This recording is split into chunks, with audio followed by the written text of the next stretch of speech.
강원도 평창군 오대산 비로봉 아래 자리 잡은 상원사의 겨울은 세상의 모든 소리를 삼키는 거대한 백색의 자궁과도 같았다. 구름조차 쉬어간다는 높은 산자락. 며칠째 이어진 폭설로 산사는 고립무원의 섬이 되어 있었다. 처마 끝에 매달린 풍경조차 눈의 무게를 이기지 못해 숨을 죽인 새벽 마당을 가르는 것은 오직 한 노승의 빚을 소리뿐이었다. 쓱싹, 쓱싹. 해광 스님은 대나무 빗자루를 쥐고 마당에 길을 내고 있었다. 이른의 나이가 무색하게 허리는 꼿꼿했고 낡은 승복 위로 드러난 손등은 말라 비틀어진 고목나무 껍질처럼 단단했다. 그는 10년째 입을 열지 않는 무건 수행 중이었다. 입은 활을 부르는 문이요, 혀는 몸을 베는 칼이라 했다. 그는 침묵을 통해 내면의 소란스러움을 잠재우고자 했다. 눈을 쓰는 행위는 그에게 단순한 노동이 아니었다. 마음에 내려앉는 번뇌를 쓸어내는 수행이었다. 쓸어내면 또다시 내리고 비워내면 또다시 차오르는 눈은 끊임없이 일어나는 인간의 욕망과 닮아 있었다. 해광의 빗자루가 규칙적으로 움직이며 고요의 리듬을 만들어내던 그때였다. 스님, 하늘에서 하얀 쌀가루가 쏟아져요.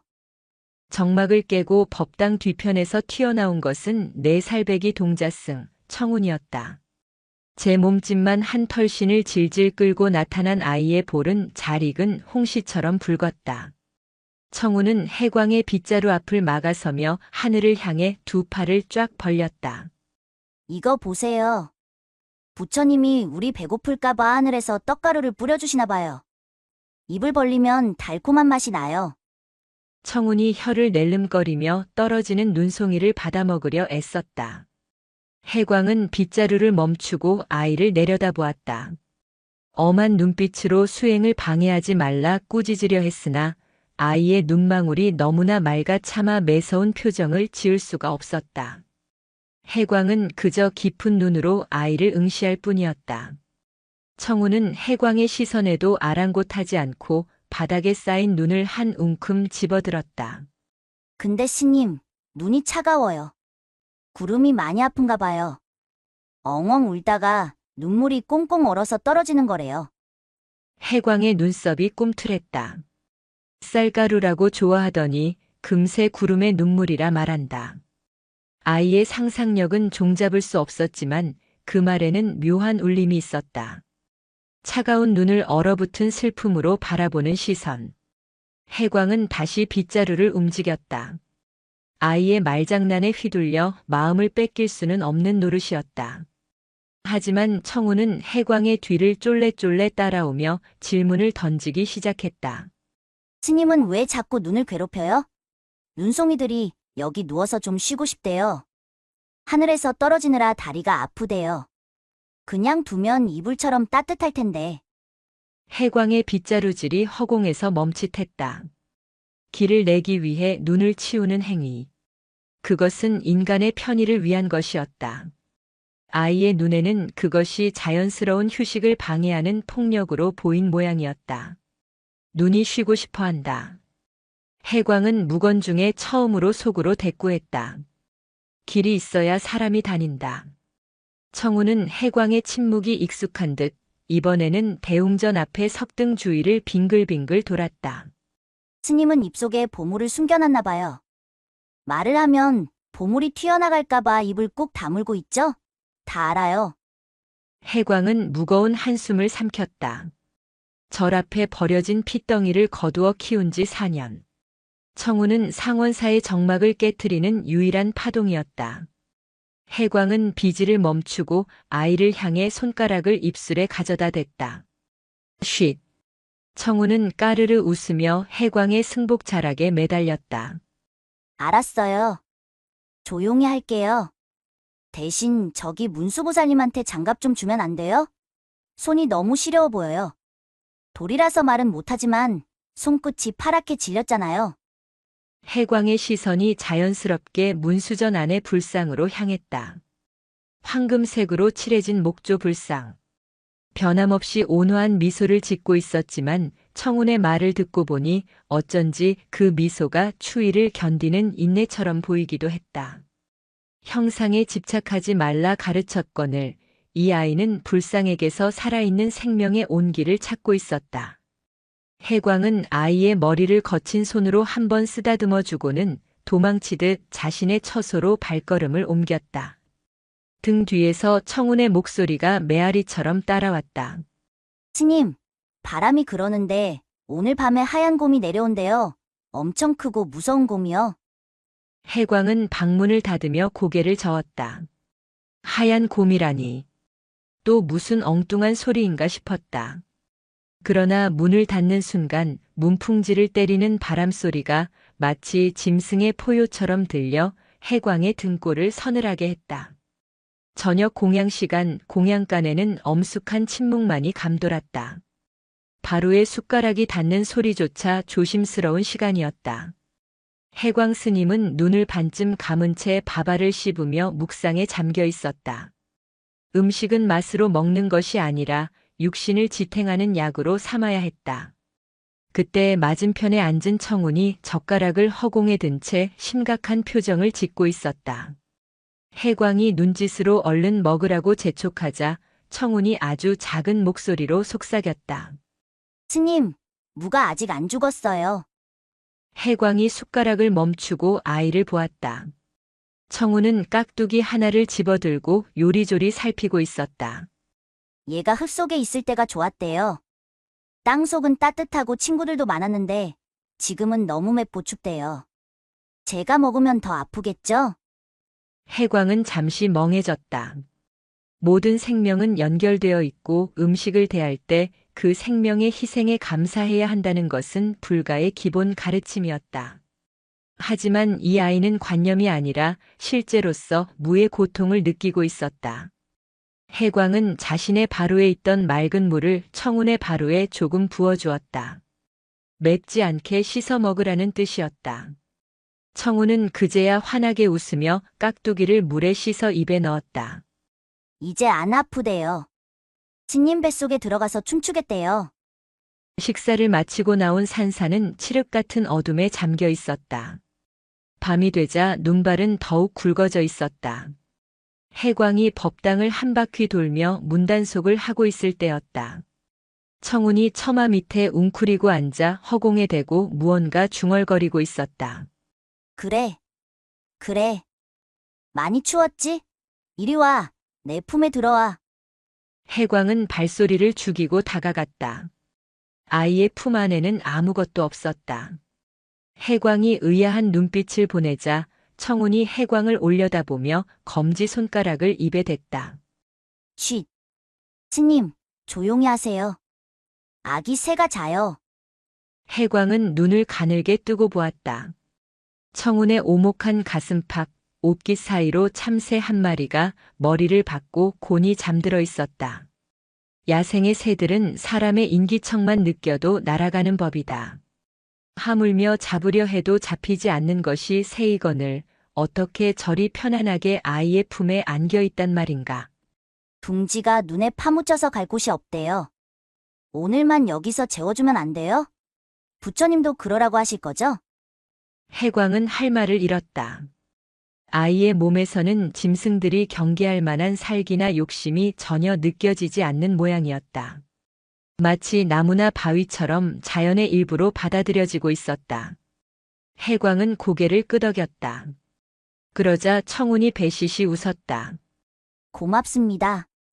아, 그리고 스님. 아까 말한 하얀 곰이요. 이제 거의 다 왔대요. 청운의 표정이 순식간에 진지해졌다. 바람이 냄새를 맡았대요. 아주 차갑고 무거운 냄새가 난대요. 산 아래 나무들이 허리가 꺾일까봐 무서워서 떨고 있어요. 스님, 오늘 밤엔 문을 아주 꽉 닫아야 해요. 해광은 하늘을 올려다보았다. 눈송이가 주먹만하게 변해 있었다. 하얀 곰이라는 것이 진짜 곰을 말하는 것이 아님을 해광은 직감했다. 그것은 오대산을 집어삼킬 거대한 폭설, 자연의 재앙을 아이만의 언어로 표현한 것이었다. 해광은 묵묵히 법당의 빗장을 다시 한번 확인했다. 낡은 문틀이 삐걱거렸다. 스님, 장독대도요. 장독대 뚜껑이 날아가면 된장들이 추워서 얼어 죽어요. 청운이 해광의 소매를 잡아 끌었다. 해광은 아이에게 이끌려 장독대로 향했다. 바람이 매서워지고 있었다.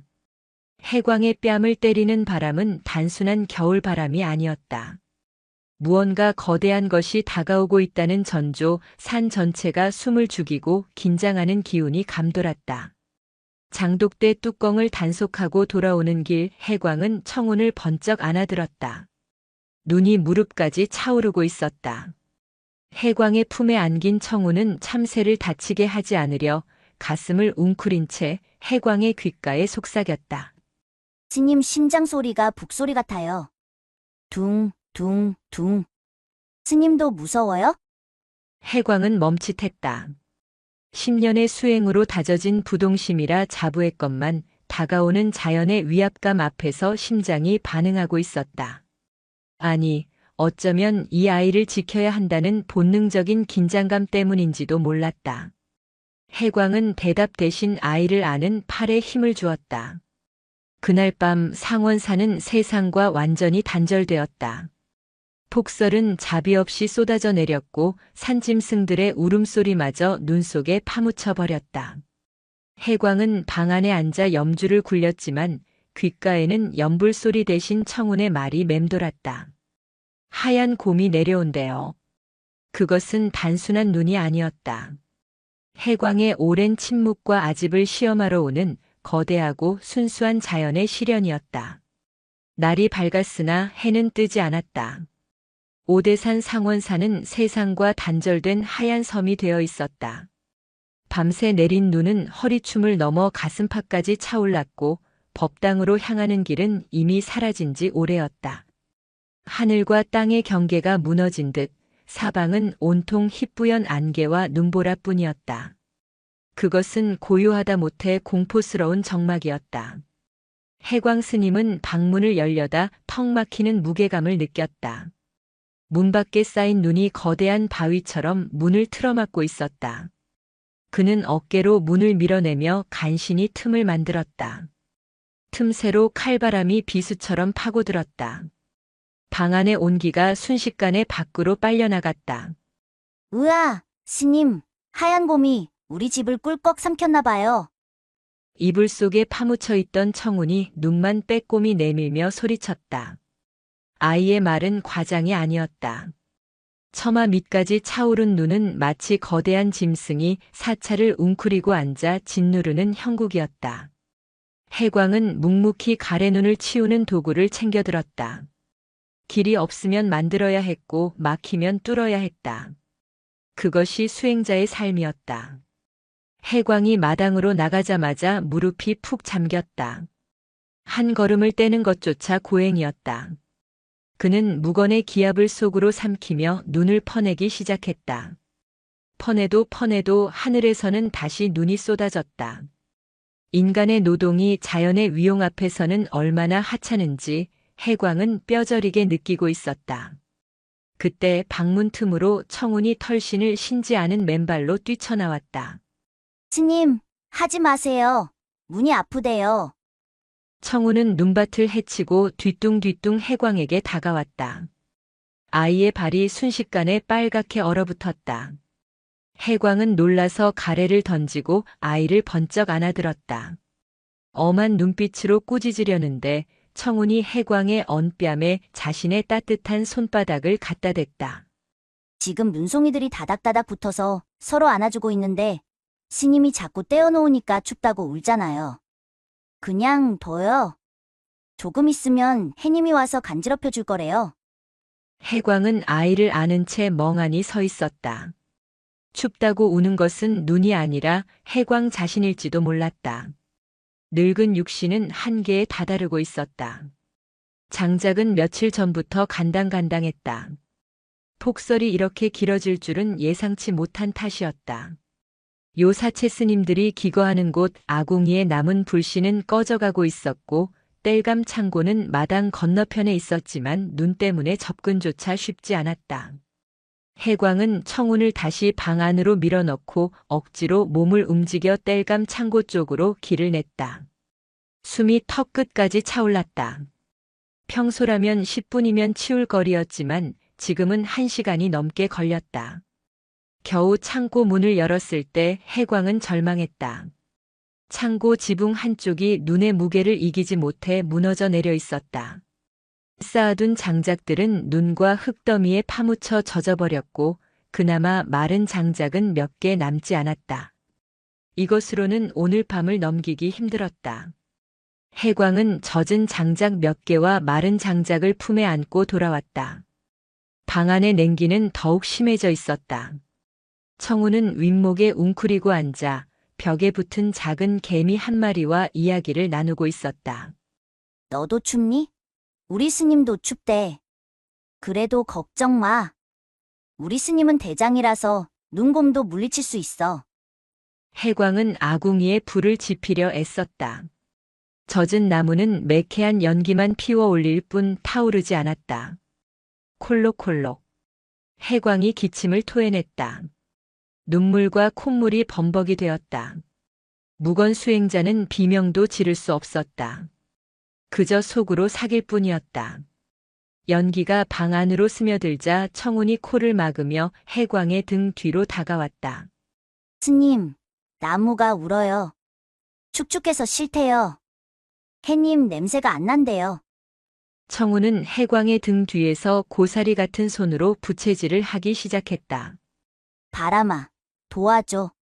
나무가 숨을 쉴 수 있게 후 불어줘. 아이가 입으로 후 바람을 불어넣었다. 해광은 눈을 감았다. 자신의 무력함이 뼈에 사무쳤다. 천진난만한 아이의 입김이 젖은 장작을 말릴 수는 없을 터였다. 하지만 기이하게도 아이가 바람을 불어넣고 주문을 외듯 중얼거자 연기만 나던 아궁이 깊은 곳에서 작은 불꽃이 타닥하고 튀어올랐다. 불씨였다.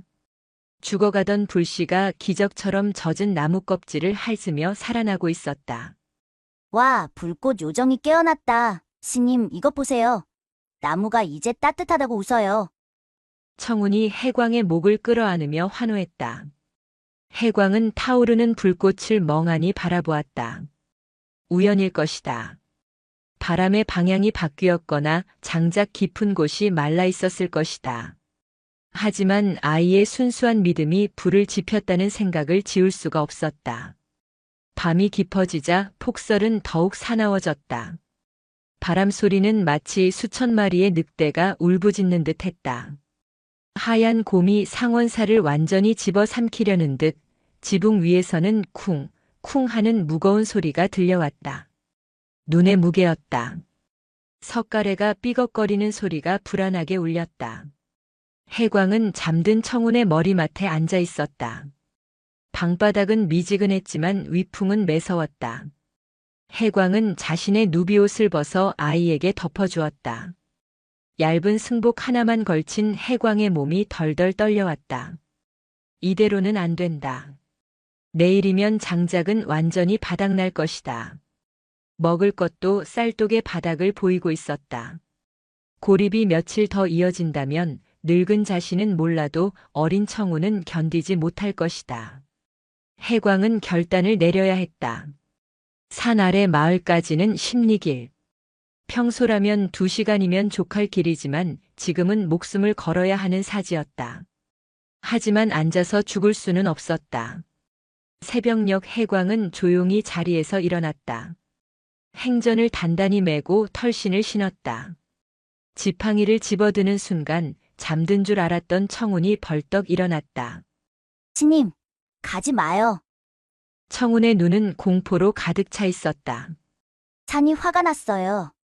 지금 나가면 하얀 곰한테 잡아먹혀요.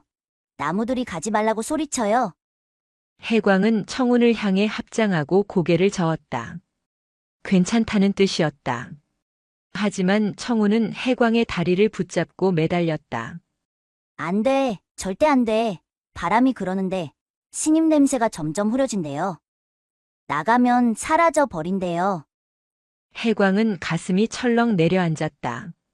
냄새가 흐려진다. 그것은 죽음을 의미하는 것인가? 해광은 억지로 아이를 떼어내고 따뜻한 아랫목에 앉혔다. 그리고 손가락으로 방바닥에 글씨를 썼다. 나무 해올게. 금방 온다. 청우는 글씨를 읽지 못했다. 하지만 해광의 눈빛에서 비장함을 읽은 듯 닭똥 같은 눈물을 뚝뚝 흘렸다. 거짓말쟁이. 스님은 거짓말쟁이야. 산이 다 말해줬어. 스님, 저기 벼랑 끝으로 갈 거잖아요. 해광은 더 이상 지체할 수 없었다. 그는 매몰차게 방문을 닫고 눈보라 속으로 몸을 던졌다. 등 뒤에서 아이의 울음소리가 바람소리에 섞여 들려왔다. 스님, 곰이 온단 말이에요. 그 처절한 외침을 뒤로 한 채 해광은 하얀 지옥 속으로 첫 발을 내디뎠다.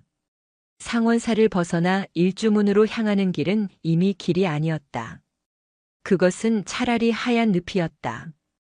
해광은 한 걸음을 옮길 때마다 허벅지까지 빠지는 눈과 사투를 버려야 했다. 지팡이는 눈 속으로 푹푹 박혀 재구시를 못했고 눈보라는 시야를 가려 앞을 분간할 수 없게 만들었다. 관세음보살, 관세음보살. 해광은 속으로 연불을 외며 정신을 다잡았다. 하지만 추위는 연불보다 빨랐다. 살을 애는 듯한 한기가 뼛속까지 파고들었다. 손발의 감각은 이미 사라진 지 오래였다.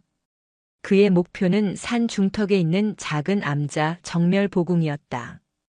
그곳에는 비상용 땔감과 식량이 있을지도 몰랐다. 혹은 운이 좋다면 등산객이 남기고 간 무전기라도 발견할 수 있을지 모른다. 하지만 산은 해광의 의지를 비웃는 듯했다. 30분쯤 걸었을까 익숙해야 할 풍경이 낯설게 다가왔다. 방향 감각을 상실한 것이다. 눈보라가 해광의 눈과 귀를 막아버렸다. 여기가 길인지 낭떠러지인지 구분할 수 없었다. 우지끈. 그때였다. 해광의 머리 위에서 굉음이 들렸다. 눈의 무게를 견디지 못한 늙은 소나무 가지가 부러지며 해광을 덮쳤다. 해광은 비명도 지르지 못한 채 눈구덩이 속으로 처박혔다. 굵은 나뭇가지가 그의 오른쪽 어깨를 강타했다. 극심한 통증과 함께 눈앞이 번쩍했다. 무건 수행 10년 만에 처음으로 입 밖으로 튀어나온 외마디 신음이었다. 해광은 일어날 수 없었다. 눈구덩이는 그를 집어삼킬 듯 깊었고 부러진 가지에 깔린 몸은 말을 듣지 않았다. 의식이 점차 흐릿해졌다. 체온이 급격히 떨어지며 몸이 나른해지는 기분, 동사의 전조였다. 이렇게 가는가? 허무했다. 평생을 진리를 찾아 헤맸건만 결국 자연의 티끌 하나가 되어 사라지는 것이 인생인가? 그때 해광의 흐릿해진 시야 위로 청운의 얼굴이 스쳐 지나갔다. 스님 냄새가 흐려진대요. 아이의 말은 예언이었다. 내가 돌아가지 못하면 그 아이는 저 차가운 방에서 홀로 얼어 죽을 것이다. 해광은 입술을 깨물었다. 피맛이 비릿하게 퍼지며 정신이 번쩍 들었다. 살아야 한다. 나를 위해서가 아니라 저 작은 생명을 위해서. 하지만 몸은 꼼짝도 하지 않았다. 눈은 계속해서 해광의 몸 위로 쌓여갔다. 마치 하얀 수의를 입히는 듯 했다. 정막 속에서 해광의 귀에 환청이 들려왔다. 바람 소리 같기도 하고 짐승의 울음소리 같기도 했다. 한편 홀로 남겨진 청우는 방 안을 서성이고 있었다. 스님, 청우는 방문을 열고 마당을 내다보았다. 해광의 발자국은 이미 눈에 덮여 사라져 있었다. 아이는 본능적으로 느꼈다. 스님의 불꽃이 꺼져가고 있었다. 촛불이 바람 앞내 흔들리듯 스님의 생명이 가물거리는 것이 아이의 마음에 전해져 왔다. 청우는 신발도 신지 않고 툇마루로 뛰어나갔다. 바람아, 멈춰, 제발 멈춰. 청운이 하늘을 향해 소리쳤다. 하지만 바람은 더욱 거세게 몰아칠 뿐이었다. 아이는 울먹이며 두 손을 입에 모았다. 그리고 누구도 가르쳐주지 않은 그러나 태초부터 알고 있었던 것 같은 소리를 내질렀다. 우. 그것은 늑대의 울음소리 같기도 했고 산의 공명음 같기도 했다. 인간의 언어가 아닌 짐승과 숲의 언어였다. 청운의 목소리는 눈보라를 뚫고 산맥을 타고 흘러갔다. 친구들아, 도와줘. 우리 스님이 길을 잃었어. 하얀 곰이 스님을 덮쳤어. 청운은 눈밭에 엎드려 절규했다. 차가운 눈이 아이의 무릎을 적셨다. 그때였다. 상원사 뒤편 숲속에서 바스락거리는 소리가 들려왔다. 눈을 잔뜩 뒤집어 쓴 멧돼지 한 마리와 노루 두 마리가 마당으로 내려왔다. 평소라면 사람을 피해 도망갔을 짐승들이었다. 하지만 그들은 청운의 부름에 응답하듯 아이의 주변을 맴돌았다. 청운은 눈물을 닦으며 멧돼지의 거친 털을 쓰다듬었다. 너희는 냄새를 맡을 수 있지? 스님 냄새를 찾아줘. 제발. 멧돼지가 킁킁거리며 허공의 냄새를 맡았다. 그리고는 일주문 방향으로 고개를 돌렸다. 노루들이 그 뒤를 따랐다. 나도 데려가. 청운이 멧돼지의 등에 매달리듯 따라붙었다. 내 살배기의 걸음으로는 어림없는 눈길이었지만 멧돼지는 마치 아이를 보호하듯 천천히 길을 트며 앞장섰다. 노루들은 양옆에서 아이를 호위했다. 기이한 행렬이었다. 짐승과 아이가 눈보라 속으로 사라져갔다. 한편 눈구덩이 속에 파묻힌 해광은 마지막 의식의 끈을 놓고 있었다. 사지가 마비되어 고통조차 느껴지지 않았다. 그저 따뜻하고 포근한 잠이 쏟아졌다. 이것이 열반인가? 그의 귓가에 윙윙거리는 이명이 들렸다. 그런데 그 이명 사이로 낯선 소리가 섞여들었다. 스님, 일어나세요. 자면 안 돼요. 환청일까? 청운의 목소리였다. 스님, 부처님이 자면 엉덩이에 뿔 난다고 했잖아요. 해광은 무거운 눈꺼풀을 억지로 들어올렸다. 하얀 어둠 속에서 무언가 검은 형체들이 다가오고 있었다. 거친 숨소리, 짐승의 냄새, 호랑이인가? 아니면 저승사자인가? 검은 형체가 해광의 얼굴 앞에 멈춰섰다. 뜨거운 콧김이 해광의 얼어붙은 뺨에 닿았다. 멧돼지였다. 집채만 한 멧돼지가 해광을 내려다보고 있었다. 해광은 눈을 감았다. 이제 끝이구나. 짐승의 먹이가 되어 자연으로 돌아가는구나. 하지만 날카로운 이빨 대신 따뜻하고 작은 손길이 해광의 뺨을 감쌌다. 스님, 찾았다. 해광이 눈을 번쩍 떴다. 멧돼지의 등 뒤에서 눈사람처럼 하얗게 된 청운이 굴러떨어지듯 내려와 해광을 끌어안았다. 일어나요. 스님, 내 친구들이 도와주러 왔어요. 해광은 말을 할 수 없었다. 입이 얼어붙어서가 아니었다. 눈앞의 광경을 믿을 수가 없었기 때문이었다. 멧돼지가 코로 해광의 몸을 덮은 눈과 나무를 치우고 있었다. 노루들은 해광의 온몸을 혀로 핥으며 체온을 나누고 있었다. 짐승들은 알고 있었다. 이 늙은 수행자가 자신들을 해치지 않을 것임을. 그리고 이 작은 아이가 간절히 원하고 있음을. 자연은 적이 아니었다. 인간이 마음을 닫고 귀를 닫았을 때만 자연은 공포가 되었다. 청운은 해광의 품속으로 파고들었다. 아이의 체온이 심장 가까이 전해지자 멈췄던 해광의 피가 다시 돌기 시작했다. 집에 가요. 스님, 제가 업어드릴게요. 아니, 이 친구가 태워준대요. 청운이 멧돼지의 등을 팡팡 두드렸다. 해광은 흐릿한 의식 속에서도 눈물을 흘렸다. 그것은 10년 만에 처음 흘리는 뜨거운 참회와 감동의 눈물이었다. 묵어는 깨지지 않았으나 그의 마음속 빙벽은 와르르 무너져 내리고 있었다. 거대한 멧돼지의 등은 거칠었으나 기이할 정도로 뜨거웠다. 해광은 반쯤 정신을 잃은 채 짐승의 등에 엎여 하얀 설산을 가로지르고 있었다. 덜컹덜컹. 멧돼지가 눈구덩이를 헤치고 나아갈 때마다 해광의 늙은 육신이 흔들렸다.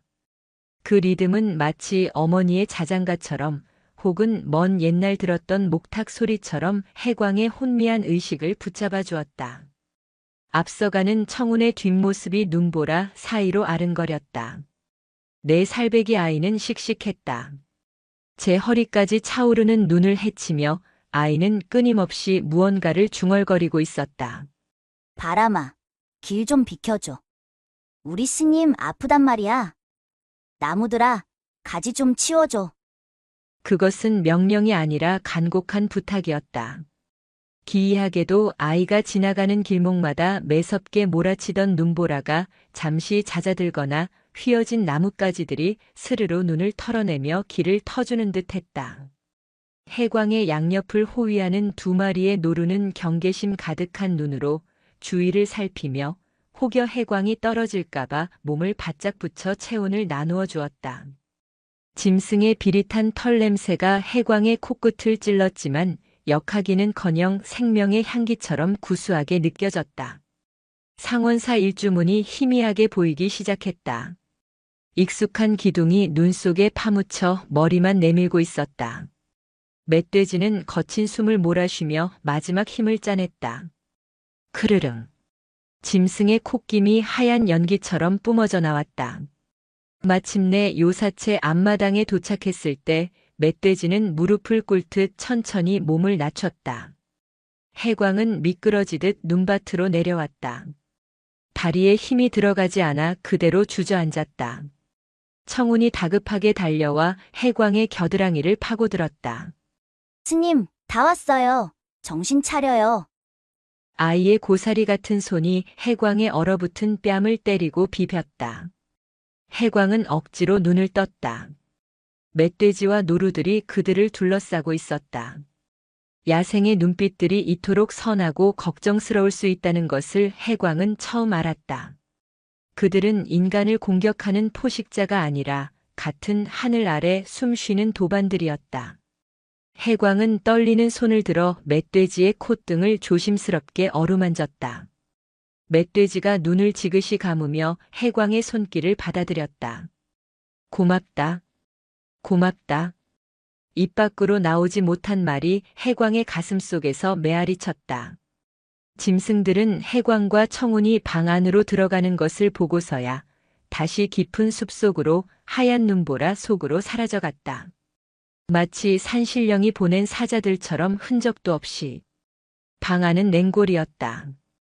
아궁이의 불씨는 사그라들어 있었다. 해광은 젖은 승복을 입은 채 쓰러져 앓기 시작했다. 고열이 들끓었다. 온몸이 불덩이처럼 뜨거웠다가 순식간에 얼음장처럼 차가워지기를 반복했다. 해광은 선망 상태에 빠져들었다. 꿈속에서 해광은 젊은 날의 자신을 보았다. 속세의 인연을 끊고 처음 산문에 들던 날, 그는 세상의 모든 말이 덧없다고 여겼다. 거짓말, 이간질, 아첨, 비난. 인간의 혀는 칼보다 무서웠고 그는 그 칼날에 베이고 찔려 피투성이가 된 채 산으로 도망쳐온 것이었다. 그래서 입을 닫았다. 말을 하지 않으면 죄를 짓지 않으리라 믿었다. 10년의 묵언. 그것은 수행이자 동시에 세상에 대한 거대한 불신과 두려움의 벽이었다. 그런데 꿈속의 벽 너머에서 누군가 문을 두드렸다. 똑똑. 스님, 일어나세요. 물 드세요. 청운이었다. 해광이 눈을 뜨자 희미한 촛불 아래 청운의 얼굴이 보였다. 아이는 땀을 뻘뻘 흘리며 해광의 머리맡을 지키고 있었다. 방 안에는 훈훈한 온기가 감돌았다. 아이가 남은 장작을 모두 아궁이에 넣고 입으로 바람을 불어 겨우 불을 살려낸 모양이었다. 청운은 깨진 사기 그릇에 따뜻한 물을 담아 해광의 입술에 적셔주었다. 물에서는 흙냄새와 연기 냄새가 났지만 해광에게는 세상에서 가장 달콤한 감로수였다. 스님, 죽으면 안 돼요. 다람쥐가 도토리도 갖다 줬단 말이에요. 청운이 훌쩍이며 해광의 가슴에 얼굴을 묻었다. 해광은 손가락 하나 까딱할 힘이 없었지만 온 힘을 다해 눈동자를 굴려 아이를 바라보았다. 아이의 옷은 숯검댕이로 엉망이었고 손등에는 장작에 긁힌 상처가 붉게 부어 있었다. 나를 살린 것은 부처의 신통력이 아니다. 경전의 지혜도 아니다. 해광의 마음속에서 10년간 꽁꽁 얼어붙어 있던 빙벽이 쩍 하고 갈라지는 소리가 들렸다. 그것은 굉음이 아니었다. 봄눈 녹는 물소리처럼 아주 작고 고요한 파열음이었다. 말을 하지 않는 것이 수행이 아니라 고통받는 중생의 소리를 듣고 응답하는 것이 진정한 수행임을 저 작은 아이는 몸으로 보여주고 있었다. 해광은 뜨거운 눈물을 흘렸다. 눈물이 귓바퀴를 타고 베개로 흘러내렸다. 청운이 해광의 눈물을 작은 손가락으로 닦아내며 물었다. 스님, 아파요? 호해줄까요? 해광은 고개를 저었다. 아픈 것이 아니었다. 너무나 부끄럽고 또 너무나 고마워서였다. 그는 마음속으로 수천 번 아이의 이름을 불렀다. 청운아, 청운아. 나의 스승아. 폭설이 멈췄다. 꼬박 사흘 만이었다. 창호지 문틈으로 눈부신 아침 햇살이 비수처럼 꽂혔다. 세상은 눈이 시릴 정도로 하얗게 빛나고 있었다. 지붕 끝에 매달린 고드름이 녹아 똑똑 낙숫물 소리를 냈다. 그 소리는 마치 멈췄던 세상의 시계가 다시 돌아가는 소리 같았다. 해광 스님은 깊은 잠에서 깨어났다. 몸은 천근만근 무거웠지만 머릿속을 꽉 채우고 있던 안개는 말끔히 걷혀 있었다. 열은 내렸고 호흡은 편안했다. 그는 조심스럽게 상체를 일으켰다. 뼈마디가 삐걱거렸지만 살아있다는 생생한 감각이 전신을 휘감았다. 그의 곁에는 청운이 새우잠을 자고 있었다. 해광의 누비옷을 덮고 해광의 손을 꼭 잡은 채였다. 해광은 아이의 잠든 얼굴을 물끄러미 내려다보았다. 긴 속눈썹, 오물거리는 입술, 규칙적인 숨소리. 이 작고 여린 생명이 거대한 자연과 소통하며 늙은 자신을 죽음의 구렁텅이에서 건져 올린 것이다. 해광은 잡힌 손을 빼내려다 멈췄다. 아이가 깰까 봐서가 아니었다. 아이의 온기를 조금 더 느끼고 싶어서였다. 10년 동안 그는 누구의 손도 잡지 않았다.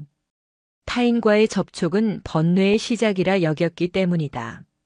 하지만 지금 맞잡은 손에서 전해지는 것은 번뇌가 아니라 잡이었다. 청운이 몸을 뒤척이더니 눈을 비비며 일어났다. 부스스한 머리로 해광을 보던 아이의 눈이 휘둥그레졌다. 스님, 일어났어요? 이제 안 아파요? 청운이 와락 해광의 목을 끌어안았다. 해광은 앙상한 팔로 아이의 등을 토닥였다. 그리고 입을 열었다. 10년 동안 굳게 닫혀 녹슬어버린 성문을 여는 순간이었다. 목구멍 깊은 곳에서 거칠고 쉰 소리가, 그러나 그 어떤 경전보다 진실한 소리가 터져나왔다. 그래. 안 아프다. 짧은 한마디였다. 쇳소리처럼 갈라진 목소리였다. 하지만 그 소리가 방 안의 공기를 진동시키는 순간 해광은 전율했다. 자신의 목소리가 자신의 귀에 들렸다. 내가 존재함을 알리는 소리, 타인에게 닿아 위로가 되는 소리.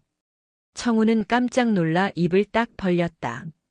스님, 지금 말한 거예요? 스님 목소리 낼 줄 알아요? 해광은 엷은 미소를 지었다. 굳었던 안면 근육이 풀리며 만들어진 미소는 어색했지만 따뜻했다. 그럼 낼 줄 알지. 입이 있는데 왜 못하겠느냐. 우와, 대박! 스님 목소리 진짜 멋지다. 산신령님 목소리 같아요. 청운이 방방 뛰며 좋아했다. 그럼 스님, 이제 벙어리 아니네요? 바람한테 자랑해야지. 우리 스님 말 할 줄 안다고. 해광은 아이를 자리에 앉혔다. 그리고 아이의 눈을 깊이 들여다보며 말했다. 청운아. 네. 고맙다. 내가 나를 살렸다. 내가 나의 부처님이다. 청운은 고개를 갸웃거렸다. 에이, 부처님은 저기 법당에 금색 옷 입고 앉아있는 뚱뚱한 아저씨잖아요. 저는 그냥 청운인데요. 아니다. 법당에 있는 부처님은 말을 못하지만 너는 말을 하지 않느냐. 배고픈 다람쥐를 먹이고 추위에 떠는 늙은 종을 업어다 눕히지 않았느냐. 살아있는 부처가 아니면 누가 그런 일을 하겠느냐. 해광의 목소리는 점점 힘이 실렸다. 10년간 묵혀두었던 언어들이 가슴속에서 정제되어 보석처럼 쏟아져 나왔다. 그는 깨달았다. 말이란 번뇌의 씨앗이기도 하지만 동시에 사랑을 전하는 유일한 다리임을. 침묵이 금이라면 다정한 말은 다이아몬드와 같은 것이었다. 내가 어리석었다. 입을 닫으면 마음이 고요해질 줄 알았다. 허나 내 마음은 닫힌 빗장 속에서 썩어가고 있었구나. 내가 그 문을 부수고 들어와 바람을 쐬어주지 않았다면 나는 영영 어둠 속에 갇혀 있었을 게다. 청우는 해광의 어려운 말을 다 이해하지 못했지만 스님의 표정이 그 어느 때보다 편안해 보인다는 것만은 알았다. 아이는 배시시 웃으며 해광의 무릎에 머리를 기대었다. 스님, 그럼 이제 나랑 놀아줄 거예요? 심심해 죽겠단 말이에요. 그래, 놀자꾸나. 무엇을 하고 싶으냐? 눈사람 만들어요. 마당에 눈이 엄청 많이 왔거든요. 스님 닮은 눈사람 만들어서 빗자루 쥐어줄 거예요. 해광은 소리내어 웃었다. 허허. 그의 웃음소리가 상원사의 아침을 깨웠다. 그것은 10년 만에 처음 터뜨리는 웃음이었다. 두 사람은 방문을 활짝 열었다. 눈부신 설원이 펼쳐져 있었다. 눈은 그쳤고 하늘은 티 없이 맑았다. 해광과 청우는 손을 잡고 마당으로 나갔다. 해광의 걸음은 아직 비틀거렸지만 청운이 그의 지팡이가 되어 주었다. 마당 한가운데 해광은 눈을 뭉쳤다. 차가운 눈의 감촉이 손바닥을 찔렀지만 이제는 그 차가움마저 살아있음의 환희로 느껴졌다. 청우는 해광의 옆에서 눈을 굴리며 종알거렸다. 스님, 눈사람 눈은 수치로 박을까요? 코는 당근이 없는데 어떡하지? 솔방울로 하면 되지 않겠느냐. 저기 소나무 밑에 많이 떨어져 있구나. 해광이 손가락으로 가리키자 청운이 쪼르르 달려가 솔방울을 주워왔다. 그날 상원사 마당에는 2개의 눈사람이 만들어졌다. 하나는 빗자루를 든 키 큰 눈사람이었고 다른 하나는 합장하고 있는 꼬마 눈사람이었다. 해광은 꼬마 눈사람의 머리에 자신의 털모자를 벗어 씌워주었다. 춥지 않게 하렴.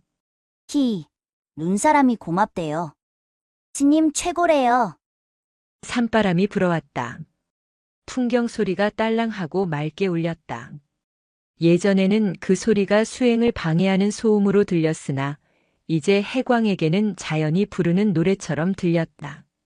그는 청운을 보며 다시 한번 말했다. 배고프지 않으냐? 우리 공양 지어 먹자꾸나. 무가 아직 살아있는지 보러 가자. 네. 무한테 미안하다고 하고 먹으면 덜 아플 거예요. 해광과 청운은 공양간으로 향했다. 두 사람의 발자국이 하얀 눈 위에 나란히 찍혔다. 큰 발자국 옆에 작은 발자국. 그 길은 더 이상 고립된 길이 아니었다.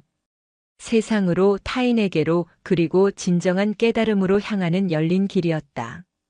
오대산의 메아리가 두 사람의 웃음소리를 싣고 멀리 퍼져나갔다. 겨울이 길었던 만큼 봄은 요란하게 찾아왔다. 상원사를 고립시켰던 그 거대한 눈 더미들이 따스한 햇살 아래 무너져 내리며 계곡물이 되어 흘렀다. 콸콸 쏟아지는 물소리가 마치 산이 부르는 해방의 노래처럼 오대산을 뒤흔들었다. 겨우내 막혀있던 산길이 뚫리자 가장 먼저 찾아온 것은 바람이었고 그 뒤를 이어 사람들의 발길이 이어졌다. 해광 스님의 10년 묵언과 기적적인 생환에 대한 소문은 아름아름 퍼져나갔다. 눈이 녹자마자 신도들이 줄을 지어 산을 올랐다. 그들은 전설적인 고승의 침묵을 보러 왔다가 그가 입을 열었다는 사실에 놀라움과 당혹감을 감추지 못했다. 어느 맑은 날 오후 서울에서 온 보살 한 무리가 법당을 찾았다. 화려한 등산복을 입고 진한 화장을 한 중년 여인들이었다. 그중 리더격인 청담보살은 해광 스님 앞에 최고급 차와 과일을 내놓으며 삼배를 올렸다. 스님, 제 아들이 이번에 고등고시에 꼭 합격해야 합니다. 스님의 그 영험하신 침묵의 기운을 받아가고자 왔는데 말씀을 하신다니요? 무건이 깨지면 도력도 사라지는 것 아닙니까? 여인의 목소리에는 실망감이 가득 묻어 있었다. 예전의 해광이라면 그저 눈을 감고 외면하거나 주장자로 바닥을 내리쳐 쫓아냈을 것이다. 하지만 죽음의 문턱을 넘어온 해광은 달랐다. 그는 찻잔에 따뜻한 차를 따르며 온화하게 미소 지었다. 보살님, 이 차의 맛이 어떠합니까? 청담보살은 퉁명스럽게 찻잔을 들었다. 향이 좋네요. 근데 그게 제 아들 시험이랑 무슨 상관입니까? 무거는 찻잎을 덮는 과정과 같습니다. 뜨거운 솥에서 침묵하며 인내해야 향이 깊어지지요. 허나 차를 마시려면 결국 뜨거운 물을 붓고 우려내야 하지 않습니까? 10년 동안 덕근 제 마음을 이제 세상에 우려내어 보살님 같은 분들의 목마름을 적셔드리는 것입니다. 도력은 입을 닫는 데 있는 것이 아니라 타인의 고통을 듣는 귀에 있습니다. 여인들은 해광의 부드러운 음성에 넋을 잃었다. 설이 빨갛던 기운은 사라지고 봄볕 같은 따스함이 배어 있었기 때문이다. 그때였다. 법당 문이 드르륵 열리더니 청운이 흑투성이가 된 얼굴로 뛰어들어왔다. 스님, 큰일 났어요. 엄숙한 법당 안이 술렁거렸다. 청담보살이 눈살을 찌푸리며 혀를 찼다. 어머, 왜 내가 저래. 수행하시는 스님 처소에 저렇게 버르장머리 없이. 하지만 해광은 당황하지 않고 청운을 향해 손짓했다. 청운아, 무엇이 그리 급하냐? 개구리가 잠에서 깼는데 배가 고파서 울고 있어요. 근데 벌레들이 아직 안 나와서 먹을 게 없대요. 스님, 우리 밥 좀 주면 안 돼요? 개구리가 꼬르륵 소리를 내요. 청운의 엉뚱한 말에 신도들이 피식 웃음을 터뜨렸다. 비웃음이었다. 그러나 해광의 표정은 진지했다. 저런, 겨울잠을 자고 일어났으니 얼마나 허기가 지겠느냐. 공양간에 가서 두부를 좀 으깨어 가거라. 부드러워서 먹기 좋을 게다. 네, 스님 최고. 청운이 다시 바람처럼 사라지자 청담보살이 기가 차다는 듯 물었다. 스님, 저런 어린아이의 장난에 일일이 대꾸를 해주시다니요? 위험이 서지 않습니다. 해광은 찻잔을 내려놓으며 여인의 눈을 정면으로 응시했다. 보살님, 저 아이는 제 아들의 합격을 빌러온 것이 아닙니다.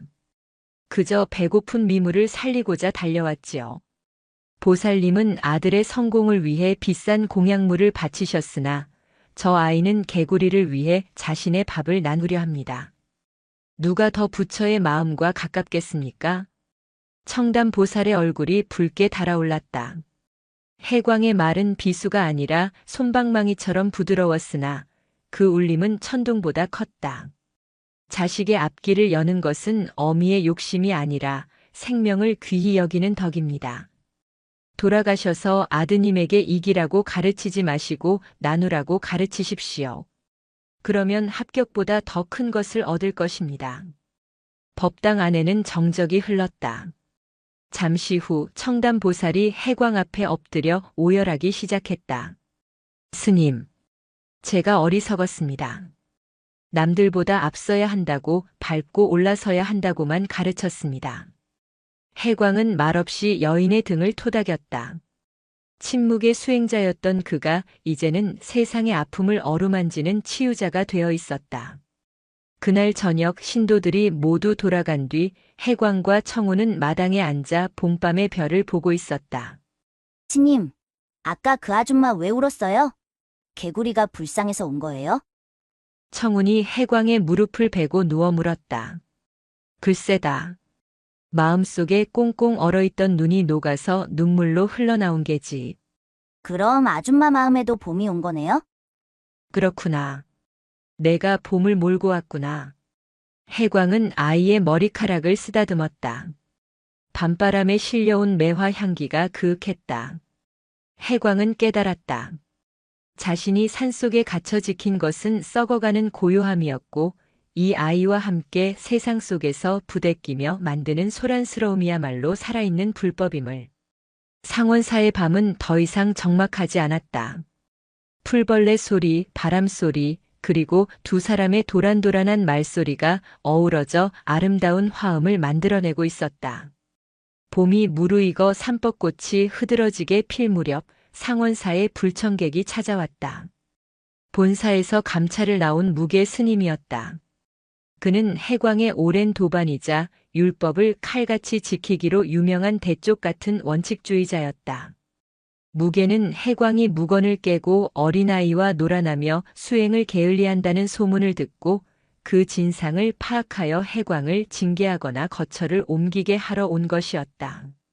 무계가 상원사 마당에 들어섰을 때 그의 눈에 들어온 광경은 기가 막힌 것이었다. 천하의 해광이 승복 바지를 걷어 올린 채 흙탕물 웅덩이에서 어린 동자승과 함께 발을 구르고 있었다. 스님, 더 세게 밟아요. 그래야 흙이 찰지게 돼요. 허허, 내 다리가 늙어서 힘이 없구나. 내가 좀 도와다오. 해광은 흙투성이가 된 채 파한대소하고 있었다. 무계 스님은 들고 있던 주장자로 땅을 쿵 찍었다. 해광, 이게 무슨 추태인가? 호통 소리에 산새들이 놀라 날아갔다. 해광은 천천히 고개를 돌려 무계를 보았다. 당황할 줄 알았던 해광의 얼굴은 평온하기 그지없었다. 무계 스님 오셨는가? 먼 길 오느라 고생했네. 지금 고생 타령을 할 때인가? 자네 10년 무건 수행의 공덕을 이리 흙탕물에 처박아 버릴 텐가? 어린아이와 놀아나며 희희낙낙하다니 마구니가 씌어도 단단히 씌었구만. 무계의 얼굴은 분노로 일그러져 있었다. 그는 해광을 끌어내려 했다. 하지만 해광은 흙 묻은 손을 털며 웅덩이에서 나왔다. 이복의 무계, 우리는 지금 노는 것이 아니라 제비집을 고쳐줄 진흙을 지시기는 중일세. 지난 비바람에 처마 및 제비집이 떨어져 새끼들이 오갈 데가 없어서 말이야. 고작 미물 따위 때문에 수행자가 위의를 버린단 말인가. 자네는 상원사의 주지일세. 채통을 지키게. 그때 청운이 진흙 묻은 손으로 무게의 승복 자락을 잡았다. 할아버지 스님, 화내지 마세요. 얼굴이 빨개져서 꼭 원숭이 엉덩이 같아요. 무게는 기겁하며 옷자락을 빼냈다. 이 버르장머리 없는 녀석. 어디서 감히. 할아버지 스님은 마음이 뾰족뾰족해서 찔리면 아플 것 같아요. 우리 스님처럼 둥글둥글하면 좋을 텐데. 청우는 무게의 호통에도 기죽지 않고 맑은 눈으로 그를 올려다보았다. 무게는 말문이 막혔다. 아이의 눈동자에는 두려움도 존경도 비난도 없었다. 오직 있는 그대로를 보는 거울 같은 투명함만이 있었다. 해광이 씻고 나와 차를 대접했다. 무게는 여전히 씩씩거리고 있었다. 해광, 자네 당장 짐을 싸게. 본사로 가서 참회 기도를 올려야겠네. 이 아이는 고아원으로 보내고. 해광은 찻잔을 무게 앞으로 밀어주며 조용히 입을 열었다. 무게, 자네는 율법을 지키기 위해 수행을 하는가, 아니면 중생을 살리기 위해 수행을 하는가? 율법이 곧 부처님의 말씀이고 그것을 지키는 것이 중생을 이끄는 길일세. 나는 10년 동안 입을 닫고 살았네. 그것이 가장 큰 율법이라 믿었지. 허나 폭설 속에 갇혀 죽어가던 나를 살린 건 부처님의 말씀이 아니라 저 아이의 따뜻한 손길과 짐승들의 체온이었네. 율법이 나를 구한 것이 아니라 자비가 나를 구했단 말일세. 해광은 자신의 낡은 승복을 가리켰다. 이 옷을 보게. 여기저기 찢어져서 꿰맨 자국 투성이지. 자네가 입고 있는 비단 승복은 매끄럽고 아름답지만 내 옷은 누추하기 짝이 없네. 허나 터진 곳을 꿰매어 다시 입는 이 마음이 흠집 하나 없는 자네의 옷보다 못하다고 할 수 있는가? 무게는 해광의 누더기 승복을 보았다. 그리고 자신의 티끌 하나 없는 옷을 보았다. 그때 청운이 밖에서 꺾어온 진달래꽃 한 송이를 무게의 찻잔 옆에 살포시 놓았다. 할아버지 스님, 이거 드세요. 산이 주는 선물이에요. 이거 보고 웃으면 얼굴에 주름살 펴진대요. 무게는 꽃을 보았다. 꽃잎 끝이 조금 찢어져 있었다. 벌레가 먹은 흔적이었다. 벌레가 먼저 맛보고 맛있다 해서 남겨둔 거예요. 제일 맛있는 꽃이에요. 청운의 말에 무게는 머리를 한 대 얻어맞은 듯 멍해졌다. 벌레 먹은 꽃을 가장 맛있는 꽃이라 칭하는 아이. 찢어진 승복을 꿰매어 입는 해광. 그들은 상처와 결핍을 부끄러워하는 것이 아니라 그것을 품어 안고 생명력으로 승화시키고 있었다. 무게의 손이 떨렸다. 그는 평생 완벽함을 추구해왔다. 한치의 오차도 없는 수행, 깨끗한 계율. 하지만 그 완벽함 속에 과연 생명의 온기가 있었던가? 그는 자신을 돌아보았다. 한참의 침묵 끝에 무게가 찻잔을 들었다. 그리고 찢어진 진달래 꽃잎을 차 위에 띄웠다. 향이. 좋구먼. 무게의 목소리가 한결 부드러워져 있었다. 해광이 빙긋 웃었다. 차 맛을 아는구먼 자네. 와, 할아버지 스님 웃었다. 이제 원숭이 아니고 하회탈 같아요. 청운이 박수를 치며 좋아했다. 무게는 헛기침을 했지만 입가에 번지는 옅은 미소를 숨길 수는 없었다. 그는 해광을 징계하러 왔다가 오히려 해광과 아이에게서 잃어버렸던 초심을 배우고 있었다. 다음 날 아침 무게는 산을 내려갔다. 해광과 청운이 일주문까지 배웅을 나갔다. 해광, 나는 빈손으로 가네. 하지만 마음은 꽉 채워서 가는구먼. 조심히 가시게. 언제든 차 한잔하러 오시게나. 진흙 밟기도 같이 하고. 허허, 그건 사양하겠네. 내 관절이 자네처럼 튼튼하질 못해서. 무게는 호탕하게 웃으며 멀어졌다. 그의 뒷모습이 올 때보다 훨씬 가벼워 보였다. 해광은 청운의 손을 잡고 돌아섰다. 상원사의 뜰에는 봄 햇살이 가득했다. 낡은 것은 가고 새로운 것이 온다. 그러나 그 본질은 변하지 않는다. 해광은 청운을 보며 생각했다. 이 아이와 함께하는 매일매일이 곧 8만 대장경이라고. 스님, 우리 이제 뭐 해요? 제비집을 마저 고쳐야지. 손님이 올 때가 되지 않았느냐. 두 사람의 그림자가 봄볕 아래 길게 늘어졌다. 그 모습이 마치 하나의 큰 산처럼 듬직하고 평화로웠다. 세월은 산중의 물처럼 흘렀다. 상원사의 처마 끝을 스치던 바람이 수천 번 바뀌고 마당의 단풍나무가 6번 붉게 물들었다 졌다. 그 시간 동안 청우는 훌쩍 자라 10살 소년이 되었다. 젖살이 빠진 얼굴에는 제법 의젓한 태가 났지만 맑고 깊은 눈망울만은 여전히 숲을 닮아 있었다. 반면 해광 스님은 늙은 소나무처럼 말라갔다. 육신을 지탱하던 기운은 쇠하였고 걸음은 느려졌다. 하지만 그의 눈빛은 그 어느 때보다 투명하게 빛났다. 입을 연 뒤로 해광은 더 이상 침묵 속에 숨지 않았다. 그는 찾아오는 이들에게 따뜻한 차를 내어주었고 청운과 함께 텃밭을 일구며 흙의 이야기를 들었다. 어느 늦가을 찬바람이 불어와 낙엽을 떨구던 날이었다. 해광은 마루에 앉아 떨어지는 잎새를 물끄러미 바라보고 있었다. 스님, 바람이 차가워요. 들어가세요. 청운이 해광의 어깨에 두툼한 쇼를 덮어주었다. 해광은 청운의 손을 가만히 잡았다. 아이의 손은 이제 제법 커져서 해광의 주름진 손을 넉넉히 감싸고 있었다. 청운아. 네, 스님. 손님 맞을 준비를 해야겠다. 손님이요? 오늘 온다는 연락 없었는데요. 해광은 빙그레 웃으며 하늘을 가리켰다. 저기 구름 너머에서 오는 손님이다. 아주 멀리서 오시니 내가 마중을 나가야지. 청운의 가슴이 덜컥 내려앉았다. 소녀는 직감했다. 스님이 말하는 손님이 누구인지, 숲의 짐승들이 속삭이던 그 순간이 다가오고 있음을. 며칠 전부터 까마귀들이 법당 지붕에 앉아 슬프게 울었고 늙은 느티나무가 잎을 모두 떨구며 작별 인사를 하고 있었다. 안 가면 안 돼요? 청운의 목소리가 떨렸다. 바람한테 오지 말라고 할게요. 산길을 막아버리라고 눈을 엄청 많이 내려서 아무도 못 오게 하라고 부탁할게요.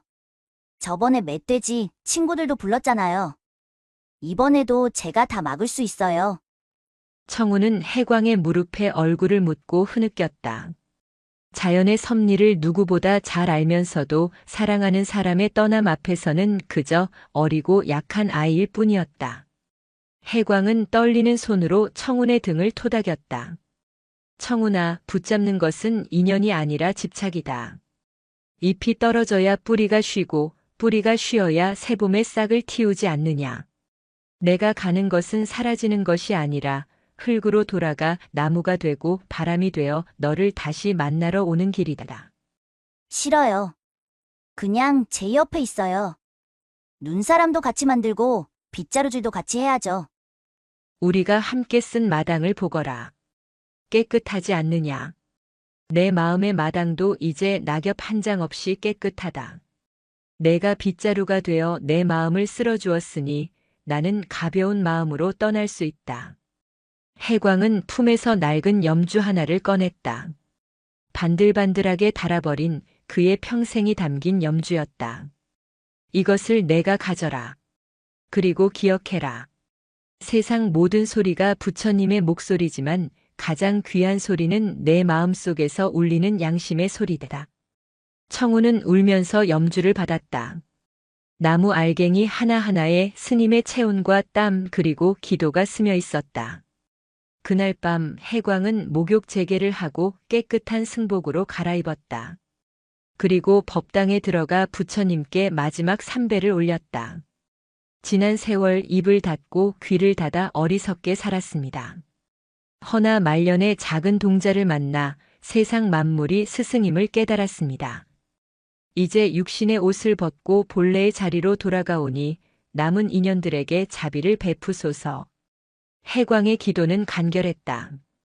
그는 자신의 처소로 돌아와 가부좌를 틀고 앉았다. 창밖에는 둥근 보름달이 환하게 떠 있었다. 청운은 문 밖에서 무릎을 꿇고 앉아 있었다. 스님, 들어오너라. 청운이 방문을 열고 들어왔다. 방 안에는 은은한 향 냄새가 감돌았다. 청운아, 문을 활짝 열어다오. 바람이 들어오게. 청운이 창문을 열자 가을밤의 서늘한 공기와 함께 달빛이 방 안으로 쏟아져 들어왔다. 해광은 깊게 숨을 들이마셨다. 시원하구나. 그것이 마지막이었다. 해광은 미소를 머금은 채 조용히 눈을 감았다. 숨소리가 잦아들더니 이내 바람소리와 하나가 되었다. 좌탈인망. 앉은 채로 열반에 든 해광의 모습은 죽음이라기보다는 깊은 명상에 잠긴 듯 평온했다. 청운은 소리내어 울지 않았다. 대신 해광의 앞에 엎드려 절을 올렸다. 안녕히 가세요, 스님. 제 스님. 창밖에서 부엉이 한 마리가 우우하고 길게 울었다. 숲의 모든 생명이 해광의 마지막 길을 배웅하고 있었다. 해광 스님의 답이식은 상원사 앞마당에서 조촐하게 치러졌다. 소식을 듣고 찾아온 무계 스님과 청담 보살 그리고 수많은 신도가 눈물로 그를 배웅했다. 장작더미 위에 해광의 육신이 안치되었고 청운이 떨리는 손으로 거화 막대를 들었다. 스님, 불 들어갑니다. 어서 나오세요. 청운이 목청껏 외쳤다. 불꽃이 장작을 타고 오르자 매캐한 연기와 함께 붉은 불기둥이 치솟았다. 사람들은 나무 아미타불을 염송하며 눈물을 훔쳤다. 타닥타닥. 나무 타는 소리가 마치 해광 스님이 마지막으로 들려주는 법문처럼 들렸다. 청운은 불꽃 속에서 춤추는 해광의 미소를 보았다. 육신은 한 줌의 재로 변해가지만 그가 남긴 사랑과 가르침은 불타지 않고 더욱 선명하게 빛나고 있었다. 한 줌의 재는 오대산의 맑은 바람에 날려보냈다. 해광이 원했던 대로 그는 흙이 되고 나무가 되고 바람이 되어 산의 일부가 되었다. 그리고 다시 10년의 세월이 흘렀다. 상원사의 겨울은 여전히 춥고 눈이 많이 내렸다. 하얀 눈이 소복이 쌓인 새벽 한 젊은 스님이 마당을 쓸고 있었다. 훤칠한 키에 맑은 눈빛을 가진 스님 청운이었다. 이제 20살 청년이 된 그는 해광의 뒤를 이어 상원사를 지키고 있었다. 쓱싹, 쓱싹. 비질 소리가 고요한 산사를 깨웠다. 청운의 비질은 해광의 그것을 닮아 있었다. 군더더기 없이 정갈하고 힘이 있었다. 그때 일주문 쪽에서 인기척이 들렸다. 눈길을 헤치고 누군가 올라오고 있었다. 갓난아기를 포대기에 안은 젊은 여인이었다. 여인의 얼굴은 추위와 배고픔으로 창백했다. 스님, 하룻밤만 재워주실 수 있을까요? 갈 곳이 없습니다. 여인이 덜덜 떨며 청운을 올려다보았다. 청운은 비질을 멈추고 여인에게 다가갔다. 그리고 포대기 속의 아기를 들여다보았다. 아기는 추운지 얼굴을 찡그리며 울음을 터뜨리려 하고 있었다. 청운은 망설임 없이 자신의 목에 걸고 있던 두툼한 목도리를 풀어 여인에게 둘러주었다. 그리고 따뜻한 미소를 지으며 말했다. 어서 오십시오. 부처님께서 오셨군요. 여인은 당황했다. 부처님이라니요? 저는 그저 쫓겨난 이 추운 날 귀한 생명을 품고 오셨으니 부처님이 아니면 누구겠습니까? 방을 따뜻하게 데워놓겠습니다. 청운은 여인을 안내하여 요사체로 향했다. 10여 년 전 해광 스님이 자신을 거두어 주었듯 이제 청운이 세상의 아픔을 거두고 있었다. 여인을 방에 들이고 나온 청운은 다시 빗자루를 들었다. 하늘에서 한방눈이 내리기 시작했다. 청운은 하늘을 올려다보며 손을 뻗었다. 눈송이가 손바닥에 내려앉아 사르르 녹았다. 스님 오셨어요? 청운이 허공에 대고 속삭였다. 그러자 바람이 윙 하고 불며 나뭇가지를 흔들었다. 마치 그래 왔다라고 대답하는 듯 했다. 청운은 빙긋 웃었다. 이번 눈은 참 포근하네요. 스님 품 같아요. 청운은 다시 비질을 시작했다. 쓱싹. 빗자루가 지나간 자리에 길이 생겼다. 그 길은 누군가가 걸어올 길이고 또 누군가가 걸어갈 길이었다. 어디선가 산새 한 마리가 날아와 청운의 어깨에 앉았다. 청운은 새에게 말을 건넸다. 배고프지? 조금만 기다려. 공양간에 가서 콩 좀 얻어줄게. 새가 짹짹하고 노래했다. 산사의 풍경 소리가 은은하게 울려 퍼졌다. 무건 수행자 해광은 떠났지만 그가 남긴 사랑의 메아리는 청운을 통해 그리고 상원사를 찾는 모든 이들의 가슴을 통해 영원히 울려 퍼지고 있었다. 오대산 깊은 골짜기, 눈 내리는 상원사에는 오늘도 침묵보다 깊은 대화가 이어지고 있다. 스님, 바람이 찹니다. 그래, 차 한잔하러 가자꾸나. 하늘과 땅, 사람과 자연이 하나 되어 부르는 노래. 그것은 끝나지 않는 오대산의 메아리였다. 해광 스님이 떠나고 3번의 겨울이 지났다.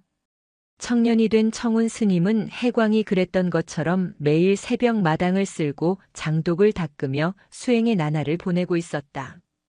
상원사는 여전히 고요했으나 그 고요함은 정막이 아니라 충만함이었다. 어느 늦은 밤 폭설주의보가 내린 오대산에 거센 눈보라가 몰아쳤다. 청운은 문풍지가 떠는 소리를 들으며 해광 스님이 조난당했던 그날 밤을 떠올렸다. 바람 소리가 맵구나. 산짐승들은 굴을 잘 찾았는지 모르겠네. 청운이 잠자리에 들려던 찰나 법당 뒤편에서 쿵 하는 둔탁한 소리가 들렸다. 눈더미가 무너지는 소리와는 달랐다. 무거운 물체가 쓰러지는 소리였다. 청운은 황급히 털신을 신고 밖으로 나갔다. 랜턴 불빛이 비춘 곳에는 거대한 산돼지 한 마리가 거친 숨을 몰아쉬며 쓰러져 있었다.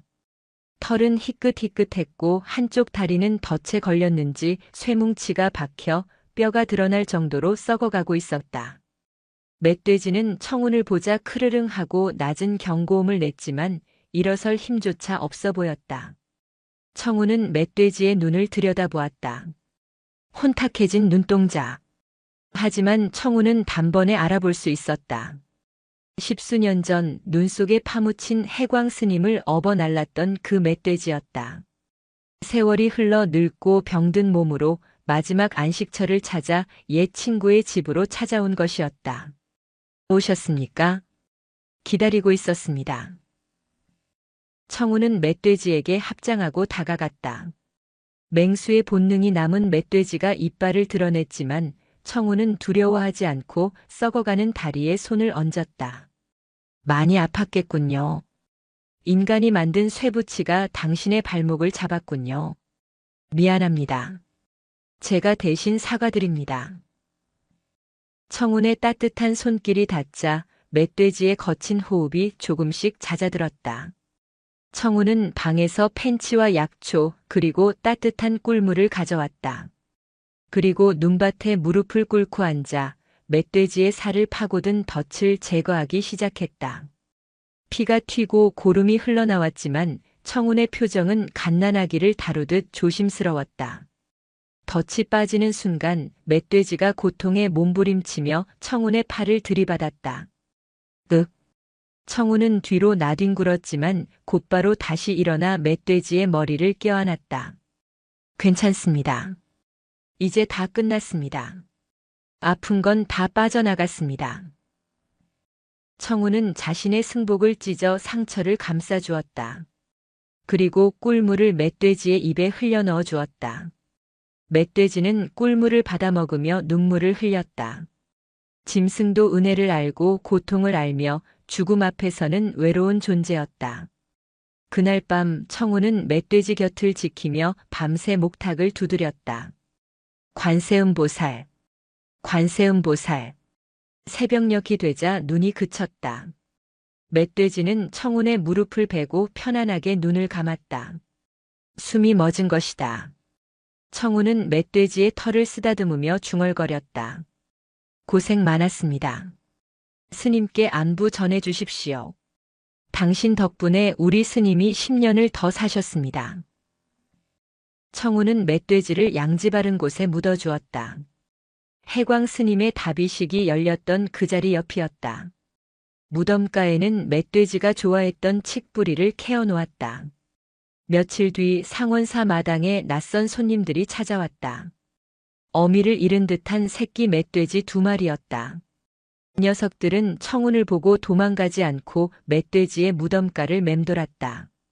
청운은 미소 지으며 공양간에서 남은 밥을 내어주었다. 많이 먹거라.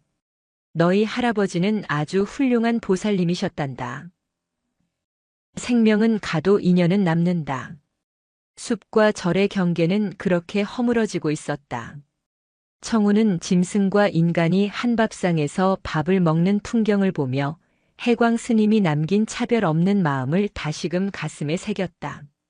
봄 기운이 완연한 4월 상원사에 불청객이 들이닥쳤다. 등산복 차림이 아닌 넥타이를 맨 양복 차림의 중년 남자가 헐떡거리는 숨을 몰아쉬며 법당으로 뛰어들어왔다. 그의 눈은 핏발이 서 있었고 몸에서는 진동하는 술 냄새가 풍겼다. 부처? 웃기지 마. 신이 있다면 내 인생이 이럴 순 없어. 남자는 법당 안에 촛대를 발로 차고 연등을 찢어버렸다. 그는 사업 실패로 전 재산을 날리고 가족마저 뿔뿔이 흩어져 자살을 결심하고 산에 오른 사람이었다. 마지막으로 신에게 저주라도 퍼붓고 싶어 닥치는 대로 눈에 보이는 저를 찾아온 것이다. 나와. 주지놈 나와. 니들이 말하는 자비가 다 뭐야? 내가 이렇게 죽게 생겼는데. 남자가 소함을 지르며 난동을 부리자 공양주 보살과 신도들이 겁에 질려 웅성거렸다.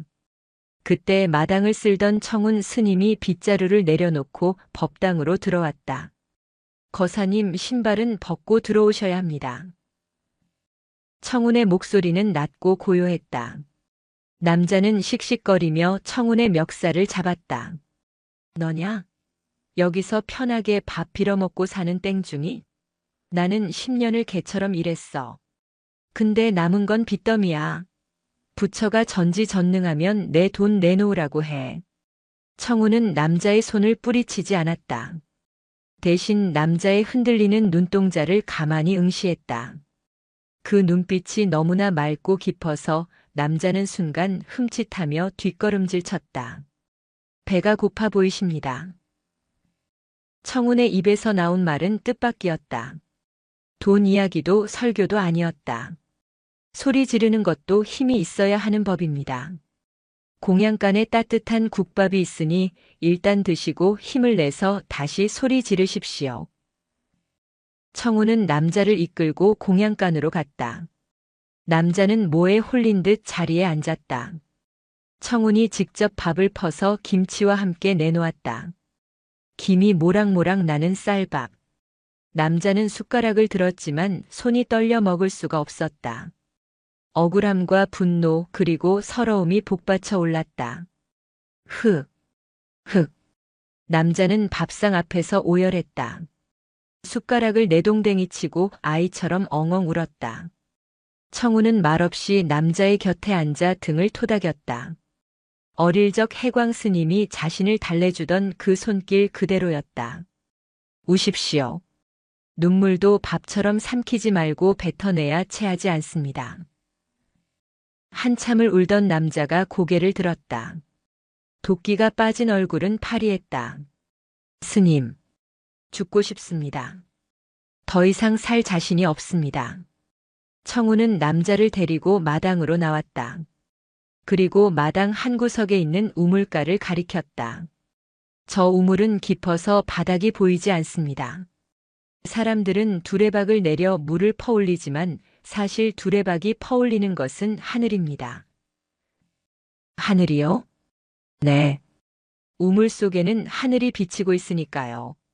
거사님의 마음이라는 우물에 지금 흙탕물이 튀어 아무것도 보이지 않겠지만 가만히 기다리면 흙은 가라앉고 다시 맑은 하늘이 비칠 것입니다. 청운은 바가지에 물을 떠서 남자에게 건넸다. 이 물을 마셔보십시오. 해광 스님이라는 분이 평생 침묵으로 길어올린 물입니다. 맛이 어떻습니까? 남자는 물을 한 모금 마셨다. 차갑고 시원한 물줄기가 타들어가는 속을 적셨다. 아무 맛도 없었다. 하지만 그 무미함이 오히려 가장 정직한 위로처럼 느껴졌다. 시원합니다. 그렇지요. 물은 짠맛도 단맛도 내지 않기에 만물을 살립니다. 거사님의 인생이 지금 쓰디쓰다고 느끼는 건 욕심이라는 소금을 너무 많이 쳤기 때문일지도 모릅니다. 소금을 걷어내면 인생은 그저 시원한 물맛일 뿐입니다. 남자는 한참 동안 우물을 바라보았다. 죽으러 왔던 산에서 그는 생명수 한 바가지를 마셨다. 다음 날 아침 남자는 상원사를 떠났다. 떠나기 전 그는 찢어진 연등을 다시 붙여놓고 법당 바닥을 깨끗이 닦아놓았다. 스님, 다시 살아보겠습니다. 빈손으로 왔으니 빈손으로 가는 게 맞는데 제가 물 한 바가지를 빚졌네요. 나중에 꼭 갚으러 오겠습니다. 물값은 받지 않습니다. 대신 세상에 나가서 목마른 사람을 보면 물 한 잔 나누어 주십시오. 그것이면 족합니다. 남자의 뒷모습은 올 때보다 한결 가벼워 보였다. 청운은 다시 빗자루를 들었다.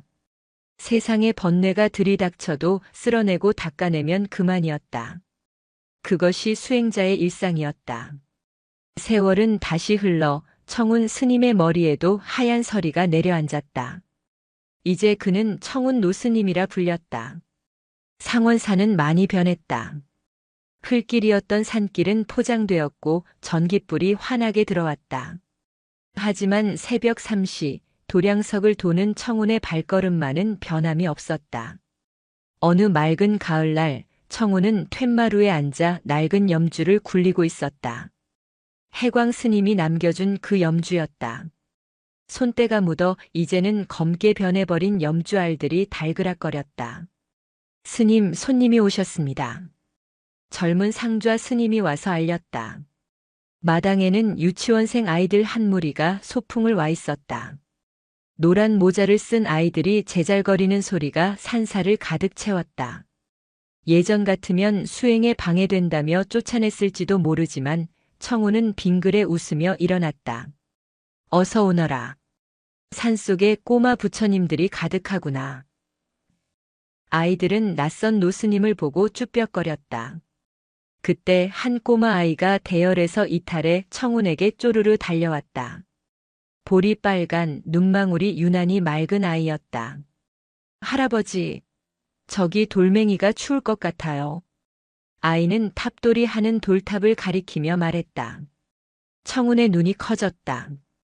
수십 년 전 해광 스님 앞에서 문수보살상이 춥다고 말했던 자신의 모습이 겹쳐 보였다. 그러냐? 돌멩이가 춥다더냐? 네. 옷이 없잖아요. 제가 안아주면 따뜻할까요? 아이는 고사리 같은 손으로 차가운 돌탑을 껴안았다. 청우는 가슴이 먹먹해졌다. 해광 스님이 말씀하셨던 순환이 무엇인지 알 것 같았다. 깨달음은 책 속에 있는 것이 아니라 저 아이의 순수한 마음 속에서 끊임없이 다시 태어나고 있었다. 청우는 아이의 머리를 쓰다듬었다. 그래, 내 체온이 돌을 데우는구나. 너는 벌써 부처가 되었구나. 헤헤, 저는 부처 아니고 민수인데요. 허허. 그래, 민수 부처님이다.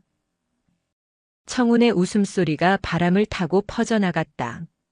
그때 어디선가 시원한 바람이 불어와 풍경을 때렸다. 딸랑딸랑. 그 소리는 해광 스님의 목소리 같기도 했고 멧돼지의 울음소리 같기도 했으며 젊은 날 청운 자신의 외침 같기도 했다. 과거와 현재, 미래가 하나의 소리 안에 녹아 있었다. 청운은 자리에서 일어나 빗자루를 잡았다. 상좌 스님이 달려와 말렸다. 스님, 빗자루질은 저희가 하겠습니다. 이제 좀 쉬십시오. 아니다. 오늘은 왠지 내가 쓸고 싶구나. 청우는 천천히 마당을 쓸기 시작했다. 쓱싹, 쓱싹. 낙엽이 쓸려나가고 흙길이 드러났다. 청우는 빗자루질을 멈추고 하늘을 올려다보았다. 구름 한 점 없는 파란 하늘이었다. 스님 보이십니까? 당신이 사랑했던 마당이 이토록 깨끗합니다. 제 마음도 이와 같습니다. 청우는 깊은 숨을 들이마셨다. 오대산의 맑은 공기가 폐부 깊숙이 들어왔다. 그는 알 수 있었다. 머지않아 자신도 저 바람이 되어 떠나게 될 것임을. 하지만 두렵지 않았다. 누군가는 또다시 이 빗자루를 잡을 것이고 누군가는 또다시 돌멩이를 안아줄 것이기 때문이다. 사랑은 사라지지 않는다. 그저 메아리처럼 형태를 바꾸어 영원히 울려 퍼질 뿐이다. 청우는 빗자루를 벽에 기대어 놓고 툇마루에 앉아 눈을 감았다. 따스한 햇살이 그의 얼굴을 비추었다. 입가에는 해광 스님이 마지막 순간에 지었던 그 편안한 미소가 걸려 있었다. 산새 한 마리가 날아와 빗자루 위에 앉았다. 바람이 불었다. 메아리는 계속되고 있었다.